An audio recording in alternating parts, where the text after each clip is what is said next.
జై గురుదేవ దత్తకి జై మా. ఈరోజు మనం చేసుకునే వీడియో చీరలో నిజంగా అందం ఉందా అనే విషయం మీద మాట్లాడుకుందాం. మీకు నచ్చితే లైక్ చేయండి, షేర్ చేయండి, కామెంట్ చేయండి. ఏంటి దేవుడి విషయాలే కదా ఈవిడ చెప్తుంది, ఇలాంటి విషయాలు కూడా చెప్తుందా అని అనుకోవద్దండి. మనకు ఇది కూడా అవసరమే. దేవుడి విషయాలు, దేవుడు ఆధ్యాత్మికత ఎంత అవసరమో మన సాంప్రదాయాలు కూడా మనకు అంతే అవసరం అండి. ఒక భక్తి ఉంటే సరిపోతుందా? భక్తితో పాటు అన్ని లక్షణాలు, మంచి లక్షణాలు ఉండవలసిందే మనకి.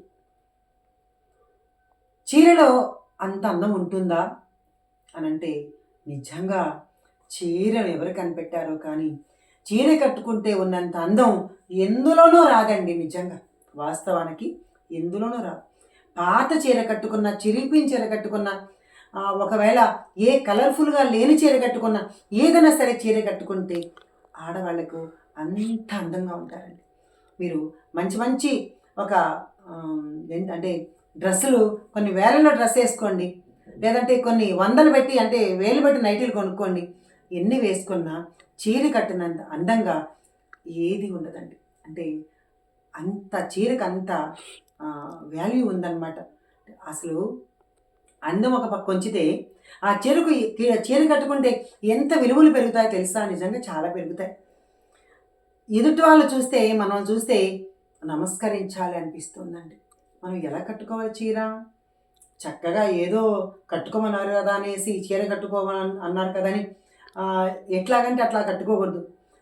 పొందికగా చాలా మంచిగా, చాలా పళ్ళంతా వెనకన పొడుగ్గా వేసుకొని చక్కగా పైకి చీర కట్టుకోకుండా కొంచెం కిందికి కట్టుకొని చక్కగా జాకెట్ కూడా నిండుగా వేసుకొని ఉంటే చాలా అందంగా ఉంటారండి. ఎవరైనా ఎంత బాగలేని వాళ్ళు కూడా, అంటే బాగలేని అంటే నా ఉద్దేశం వేరే కాదు, కలర్ఫుల్గా కావచ్చు, లేదా పొట్టిగా కావచ్చు, లేదా మరీ పొడవు కావచ్చు, ఇలా అనుకుంటాం కదా మనం. బాగలేదు అనుకొని ఒక మాటలో తీసేస్తాం. అలాంటి వాళ్ళు కూడా మన చీర కట్టులో చాలా అందం వస్తుందండి. అదేవిధంగా మన చూడండి, అమెరికా ఈ దేశాలు, పాశ్చాత్య దేశాల్లో కూడా చీరకి వాళ్ళకి అప్పుడు తెలియదు, అంటే చీర కట్టుడికి వాళ్ళు కట్టుడు తెలియక డ్రెస్సులు వేసుకొని అవి అందంగా ఉంది అనుకుంటారు. కానీ ఇప్పుడు చూస్తే వాళ్ళే చీరలు కట్టుకుంటున్నారు. మనమే వాళ్ళ యొక్క భాషను, వేషాన్ని మనము ప్రాచుర్యంలోకి తీసుకొస్తున్నాం అనమాట. మన పుట్టపర్తికి వెళ్తే వాళ్ళు చక్కగా ఎంత చక్కగా చీర కట్టుకొని చక్కగా పిన్నులు పెట్టుకొని ఎంత అందంగా వస్తున్నారు. కానీ మన వాళ్ళు వాళ్ళ దగ్గర మిడ్డీలు, చక్కగా డ్రెస్సులు ఇలాంటివి వేసుకొని వస్తున్నారు అనమాట. అంటే చూసారా, మంది వాళ్ళకి ఎంత నచ్చిందో, కానీ వాళ్ళది మనకు నచ్చుతుంది అనమాట. మంది మనకు నచ్చట్లేదు, ఇతర దేశాలే మనకు నచ్చుతుంది. అది చీరలో నిజంగా అంత లక్ష్మీకళ ఉట్టి పెడుతుందండి. చీరలు లక్ష్మీదేవి అంటే ఇలా ఉంటుందా అనుకుంటారండి చీర కట్టుకుంటే. నిజంగా మనం ఎంత కాస్ట్లీ డ్రెస్ వేసుకున్నా, చెప్పాం కదా, ఎంత కాస్ట్లీవి ఏదేది వేసుకున్నా కూడా వస్త్రాలు అంత అందాన్ని ఇవ్వవండి. ఆ చీర కట్టుడు కూడా అంత అందంగా ఉంటుంది, మనం అందంగా కూడా కనిపిస్తాం అన్నమాట. అయితే భగవంతుని దగ్గరికి వెళ్ళినప్పుడు మనం ఎలా ఉండాలి అంటే, చీర అది కట్టుకునే విధానం ఎక్కడ కానీ కొంచెం కూడా మన శరీరం ఎక్కడ కనిపించకుండా ఉండాలంట భగవంతుడికి. అంటే మనం ఏం చేస్తామంటే స్లీవ్లెస్ బ్లౌజులు ఇలాంటివి వేరే అనుకోవద్దండి. అట్లా వేసుకొని భగవంతుడి దగ్గరికి జుట్టు విరబోసేసుకొని వెళ్తా. అసలు మన వాళ్ళు ఎవరు కాదు, జస్ట్ కొంతమంది మహారాష్ట్రలో ఉంటారు, ఆ ప్రాంతీయాలు కూడా చెప్పకూడదేమో, చెప్పను, కొంతమంది అలా వేసుకుంటారు. కానీ భగవంతుడి దగ్గర, నేను బాబా దగ్గర ఉండి చూస్తాను కాబట్టి చెప్తున్నాను, భగవంతుడి దగ్గరికి వెళ్ళినప్పుడు ఎంత రెస్పెక్టెడ్గా, ఎంత మంచిగా, అంటే ఒక దాన్ని ఎలా చెప్పాలంటే ఒక బుద్ధిగా వెళ్ళాలి అనేది మనకు వాళ్ళకి తెలియదా అండి? తెలుసు కదా. భగవంతుడు ఏమన్నా మనం వచ్చిన ఒక పిలిగం ఏరియాకి వచ్చినట్టు వచ్చేస్తే ఎట్లా? ఒక భగవంతుడి దగ్గరికి వెళ్ళినప్పుడు మనం తల ఉంచుకొని వెళ్ళాలి. నమస్కారం చేసుకోవాలంటే ఎంత చక్కగా మనం నమస్కారం చేసుకోవాలి కదా భగవంతుడికి. కాబట్టి అలా ఉండట్లేదు ఇక్కడ వాళ్ళు.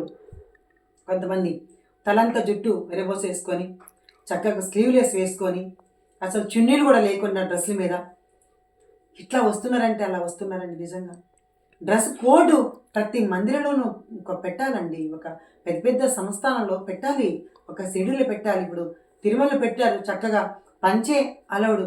అలాగే చున్నీ లేకుండా డ్రెస్ కూడా అలౌ చేయరండి. అంటే చున్నీ కూడా ఒంటి నిండా కప్పుకోవాలి. బట్టలు ఎందుకు ఒంటి నిండా కప్పుకోవడం కోసం కదా. అది కూడా చున్నీ కూడా తీసేసి వెళ్ళిపోతాను చూడండి. అంతే, అలాంటి వాళ్ళని దర్శనానికి కూడా రాండి. అదే పెద్ద పనిష్మెంట్ అనమాట వాళ్ళకి. పంచ కట్టుతోనే రావాలి. కొన్ని గుళ్ళలో బెల్ట్ కూడా తీయేస్తారు. అట్లా ఉండాలండి, అంటే క్రమశిక్షణ ఉండాలి. కానీ ఇక్కడ వీళ్ళు ఎందుకనో పాపం డ్రెస్ కోడ్ లేదండి ఇక్కడ. కాబట్టి మన మన హిందువులు, మన ఆంధ్ర వాళ్ళు, లేదంటే మన తెలంగాణ, మన సైడ్ వచ్చిన వాళ్ళు అందరూ చక్కగా చీరలు కట్టుకొని వస్తారు.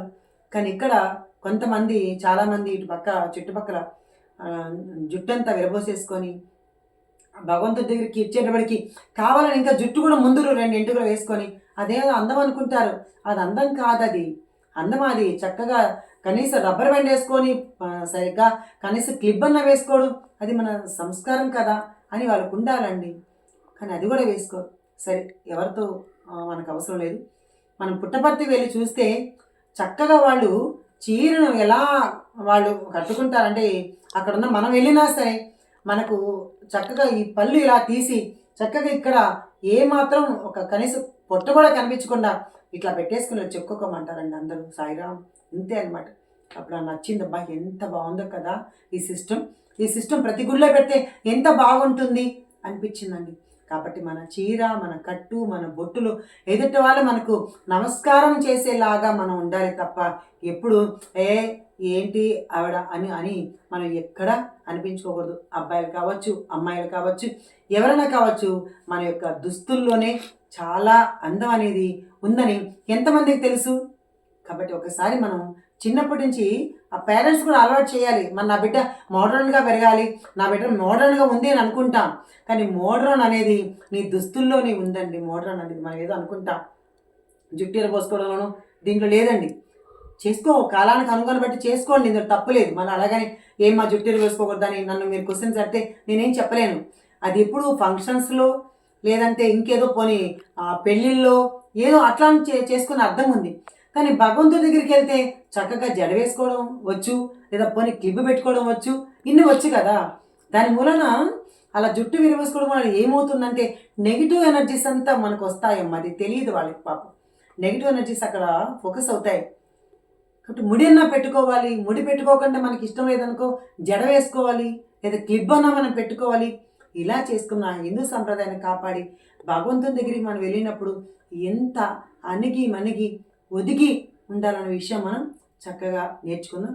అలాగే మనం చీర కట్టులో కూడా ఇంత అందంగా ఉంటామా అనుకునేలాగా ప్రతి ఒక్కరూ మనం ఎప్పుడో ఒకప్పుడు కట్టక తప్పుతుందా. ఫంక్షన్లో కట్టుకుంటాం, ఏదేంటైనా పెళ్ళిళ్ళలో కట్టుకుని అన్నింటిలో కట్టుకుంటాం.